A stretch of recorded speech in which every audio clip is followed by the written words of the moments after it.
Hello, this is Hans van der Kwast, Senior Lecturer at IHE Delft Institute for Water Education. In a previous video I have demonstrated how to use an existing river network to burn into a digital elevation model in order to have the water following the real hydrography in a study area.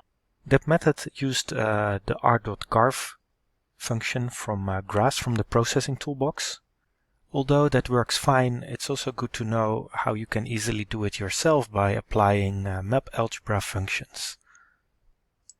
In this video I'm going to show you how to do that using the raster calculator and other map algebra tools based on a method described by Kees Wesseling, Willem van Deurzen and Marcel de Wit that have applied that in the PC raster language for the Rhine Basin.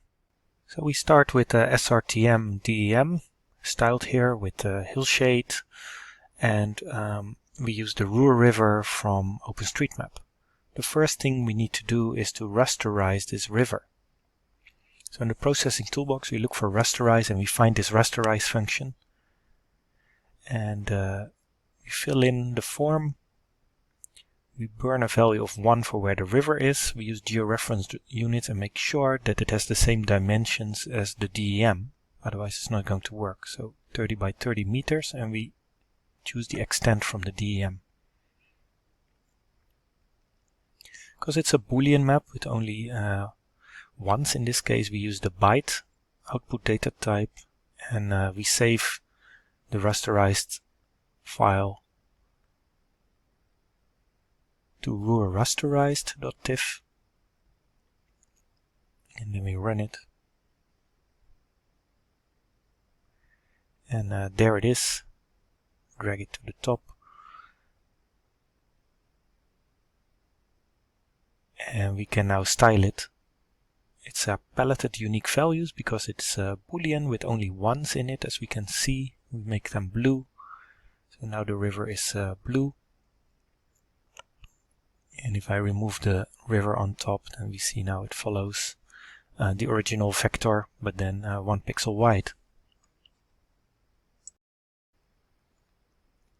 The next step is to get the zero values back in, because we are going to need that in the equation. So we use the reclassify values function from Saga. It's a little bit of a trick to get the zeros back in. So make sure you choose the Ruhr rasterized.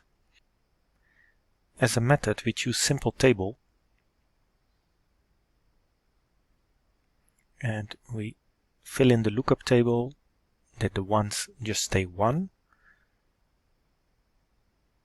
and we put that operator on option number 1, and we're gonna replace the node data values with 0, and we keep the rest as it is. So the ones will be 1 and the node data will be 0, and then we save the reclassified grid.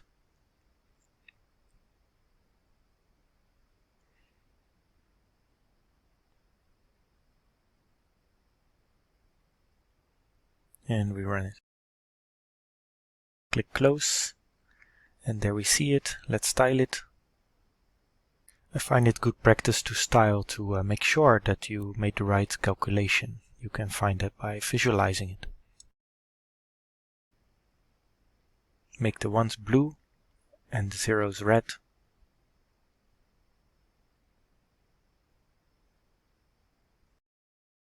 The idea is to make a normalized DEM, therefore we need to know the statistics, the minimum and maximum values of the DEM. So in the toolbox we choose the raster layer statistics function, choose the DEM, we can keep it as a temporary file, and this will generate an HTML file. If we click the link it will open in your browser, and we see there the minimum and maximum value of the raster of the DEM.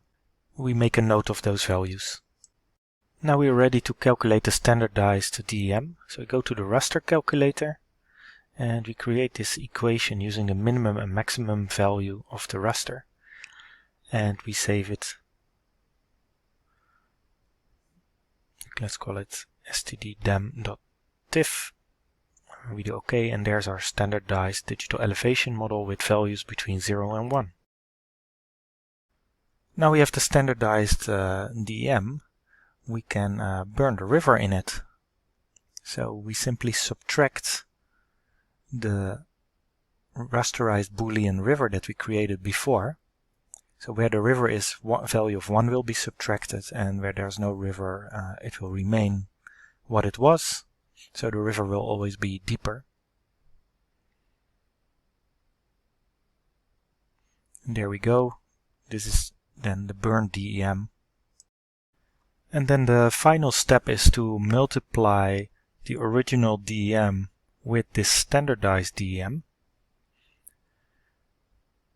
And in that way we have corrected the DEM values with the ones that are burned by the river. And there it is. So let's style it to see what the result is. Let's choose single band pseudocolor, it's continuous data. And we choose CPT city, elevation, and there we are. We need to change the stretching of the colors. Updated canvas, and there we see that indeed the river is deeper than the environment around it, which will make the water flow to the river. So with this you can continue the steps for filling the DEM and the other steps needed for catchment delineation as explained in the other videos. I hope this was useful and that it improves the delineation of catchments.